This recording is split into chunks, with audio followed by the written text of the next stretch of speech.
नमस्कार दोस्तों, स्वागत है आप सभी का हमारे चैनल भक्ति ज्ञान में। दोस्तों, आज मैं आपको श्रावण मास शीतला सप्तमी की व्रत कथा सुना रहा हूँ। श्रावण मास के शुक्ल पक्ष की सप्तमी तिथि को दीवाल पर बावली बनाकर उसमें अशरीर रूपी संज्ञक दिव्य रूपधारी 7 जल देवों के चित्र बनाए तथा 16 प्रकार के उपचारों से जल देवी की पूजा कर उसे दही, ककड़ी और भात नैवेद्य स्वरूप अर्पण करें। इनका वायन केवल ब्राह्मण को ही दें।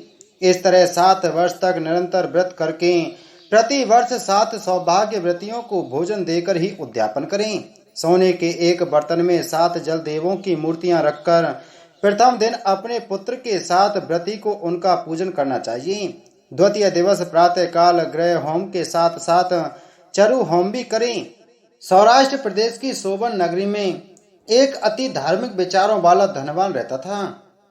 उसने वहां निर्जल तथा बियाबान वन में एक बहुत विशाल पानी की बावली खुदवाई। बावली के लिए उसने काफी धनराशि व्यय की। राहगीर तथा पशु पक्षी उसके जल से अपनी प्यास बुझाते थे। वह बावली बहुत मजबूत और टिकाऊ थी।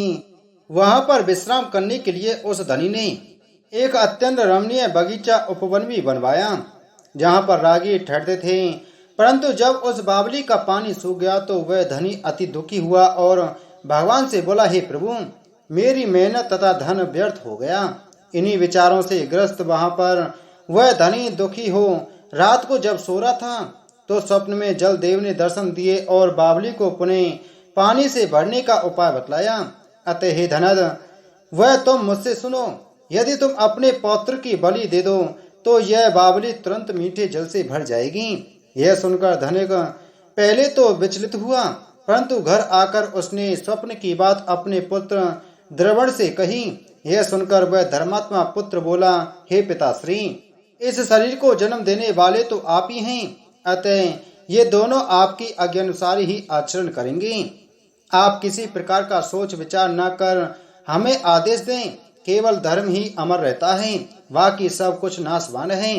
आपके 2 पौत्र हैं, शीतांशु और चंडांशु। आप निसंकोच हो मेरे बड़े पौत्र की तुरंत बलि दे दें। परंतु हे पिताश्री, घर में यह बात आप औरतों से गुप्त रखें, क्योंकि आपकी बहू गर्भवती है।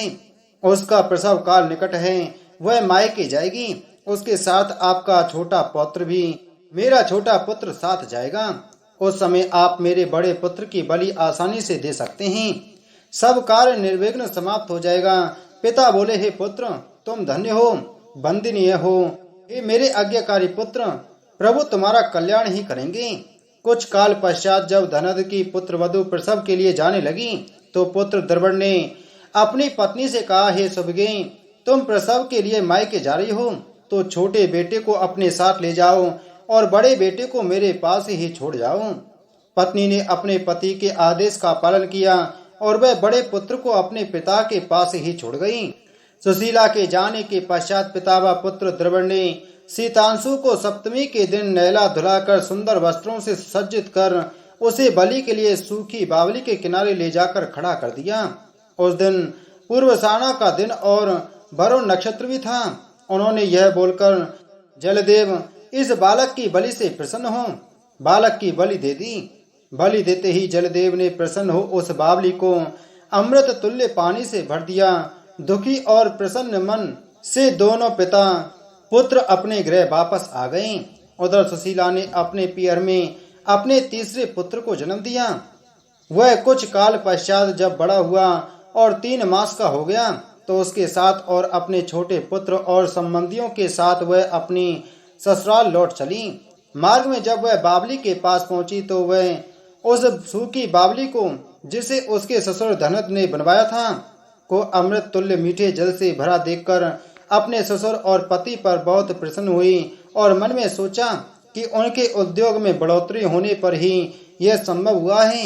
यह सोच उसने अपने दोनों पुत्रों और संबंधियों सहित उसमें स्नान किया और मीठा जल पिया। तब कुछ काल वहां विश्राम कर वह आगे चल पड़ी। उस दिन भी श्रावण मास के शुक्ल पक्ष की सप्तमी तिथि थी। उधर जलदेव वरुण जो यह दृश्य देख रहे थे, वह सुशीला और उसके कृत्य से हर्षित हो रहे थे। उन्होंने सोचा कि अब इसको इसका पुत्र लौटा दिया जाना चाहिए, क्योंकि सुशीला ने यहाँ शीतला माता का सप्तमी का व्रत संपन्न किया है।